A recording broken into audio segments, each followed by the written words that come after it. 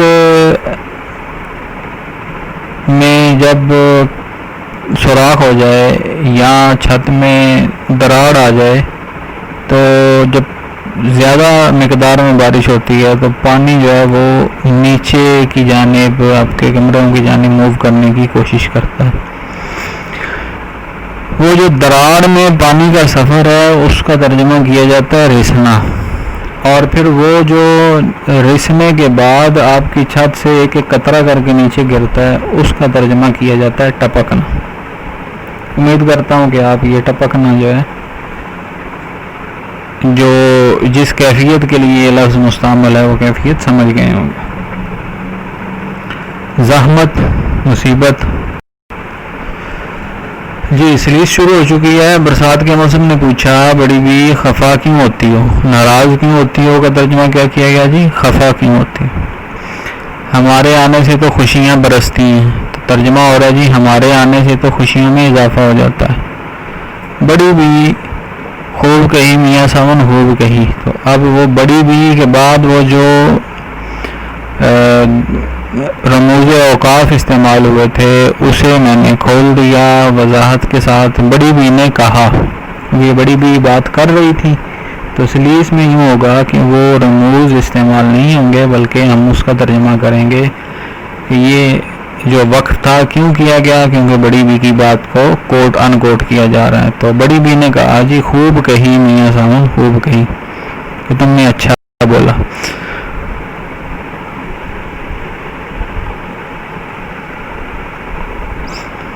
ارے اس موسم کے دکھ اور تکلیفیں کوئی ہم سے پوچھے، وہاں تھا اس موسم کی ظلم و زیادتیاں کوئی ہم سے پوچھے، تو ان کا ترجمہ آگا جی اس موسم کے دکھ اور تکلیفیں کوئی ہم سے پوچھے۔ پانی کی دو بوندیں گری نہیں، تو ترجمہ ہوگا جی پانی کے دو قطرے گرے نہیں۔ بوندیں مؤنث ہے تو اس کے لیے گری، اور قطرے جو ہے مذکر ہے تو اس کے لیے مذکر لفظ لایا گیا۔ پانی کے دو قطرے گرے نہیں اور ہر جگہ کیچڑ اور پھسلن بنا نہیں، تو وہاں تھا جی اور ہر جگہ کیچڑ ہر جگہ پھسلن، اور ہم جیسا کوئی بڈھا گر جائے تو ہڈی پسلی ایک، تو اس کا ترجمہ کیا جا رہا ہے جی ہر جگہ کیچڑ اور پھسلن بنا نہیں۔ پانی کے دو قطرے گرے نہیں اور ہر جگہ کیچڑ اور پھسلن بنا نہیں۔ ہم جیسا کوئی بڈھا گر جائے، بڈھا کا ترجمہ آ گیا جی کوئی بوڑھا گر جائے، تو ہڈی پسلی ایک، مراد کیا ہے جی کہ ہڈی پسلی سلامت نہیں رہتی۔ ٹھیک ہو گیا جی، آگے چلتے ہیں۔ یہ اگلے جملے ہیں ان کی سلیس ہے۔ یہ کم وقت جان لینے والا موسم ہے، یہ نگوڑا بڑا جان لیوا موسم ہے۔ نگوڑا کا ترجمہ ہو رہا ہے جی کم وقت، جان لیوا جان لینے والا، تو یہ ترجمہ ہو گیا جی یہ کم وقت جان لینے والا موسم ہے، یعنی یہ ایسا کم وقت موسم ہے جس میں ہماری جان جا سکتی ہے۔ اس کے بعد بڑی بھی اپنا رونا رو رہی ہیں۔ اس سب سے بڑھ کر یہ ہے کہ ہم غریبوں کی کے چھت الگ ٹپکیں، تو اسے الگ ٹپکیں کو اب دیکھیے کیسے ترجمہ کیا جا رہا ہے کہ ہم غریبوں کے گھروں کی چھتوں سے پانی الگ رستا ہے۔ ہم غریبوں کے گھروں کی چھتوں سے پانی الگ رستا ہے۔ ارے یہ تو زحمت ہے زحمت، تو زحمت کا ترجمہ مصیبت، ارے یہ مصیبت ہے مصیبت۔ جی عزیز طلبہ، یہ سلیس کے پیراگراف چاروں سبق خوش خلقی سے مکمل ہو چکے ہیں۔ آخر میں دو تین باتیں نوٹ فرما لیں۔ یہ جو ترتیب بدلی ہے عزیز طلبہ گروپ کے حوالے سے، اس میں سر ضیاء نے بھی آپ سے بات کی تھی، تو میں چاہتا ہوں کہ دو تین باتیں میں بھی اپنے حوالے سے اپنے گروپ کے حوالے سے آپ سے شیئر کر دوں۔ سب سے پہلی بات تو یہ نوٹ کر لیں کہ عزیز طلبہ گروپ میں ہوم ورک بھیجنے کی قطعی ضرورت نہیں، ہوم ورک آپ نوٹ کریں، اپنی کاپیز پہ لکھیں، جب ہم انشاءاللہ اسکول کھولیں گے تو کاپیاں آپ کی چیک کر لی جائیں گی۔ دوسری بات کہ آپ روزانہ جو آپ کو گروپ چیٹ انوائٹ کے نام سے میسیج آئے گا، اس کے اندر آپ کی اسائنمنٹ موجود ہوگی۔ اگر آپ گروپ جوائن کر چکے ہیں تو بہت اچھی بات، اگر نہیں کر چکے تو آپ گروپ جوائن کریں گے، اور اس گروپ چیٹ انوائٹ میں ہی، اس گروپ چیٹ انوائٹ والے میسیج کے اندر ہی آپ کی اسائنمنٹ کا کام دیا جائے گا، جو روزانہ آپ نے سبمٹ کروانی ہوگی۔ ہر روز نئی اسائنمنٹ ہوگی، اور اس اسائنمنٹ اصل مقصد یہ ہے میرا پتر کہ یہ چیزیں جو آپ نے پڑھی ہیں انہیں ریوائز کروایا جائے۔ تو میری کوشش یہ ہے کہ فرسٹ ٹرم کی جو گرامر ہے اسے ہم یہ اسائنمنٹ کی شکل میں ریوائز کر لیتے ہیں۔ امید ہے یہ آپ کے لیے آسان ہوگا اور بہتر بھی ہوگا۔ جب آپ اسائنمنٹ اپنی سبمٹ کروائیں گے تو یہ 3-4 باتیں لازمی طور پر اپنے اسائنمنٹ کے پیج کے اوپر لکھیں گے۔ سب سے پہلے تاریخ، اس کے بعد اپنا نام، پھر رول نمبر اور پھر سیکشن۔ یہ تینوں چیزیں بڑے واضح انداز سے لکھیں، مارکر کے ساتھ یا پوائنٹر کے ساتھ، اور اس کے بعد آپ اسائنمنٹ حل کریں۔ اسائنمنٹ کے بعد امیج اس طریقے سے لیں کہ امیج پڑھا جا سکے، ترچھا آڑا ٹیڑھا امیج لینے کی ضرورت نہیں ہے، آپ سیدھا اور صاف ستھرا امیج لیں۔ ایک ایپ ہے کیم سکینر کے نام سے، اسے ڈاؤن لوڈ کر لیں، اس کی مدد سے اگر آپ امیج بنائیں گے تو آپ کا امیج زیادہ خوبصورت اور زیادہ واضح ہوگا۔ پہلا سبق تو نہیں، لیکن یہ دوسرا سبق جو ہے وہ میں نے کیم سکینر سے ہی، جن صاحب نے مجھے وہ بھیجا، اسباق کے امیجز بھیجے ہیں، انہوں نے کیم سکینر کی مدد سے ہی بھیجے ہیں۔ آپ نے دیکھا ہوگا کہ اس کی مدد سے پڑھنا زیادہ آسان ہے۔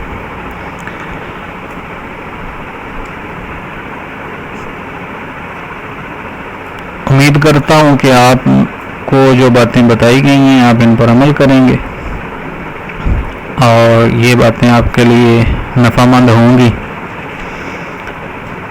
درود شریف کی کثرت کیجیے، وبا کے دنوں میں درود شریف سے بہتر کوئی علاج نہیں، کوئی وظیفہ نہیں۔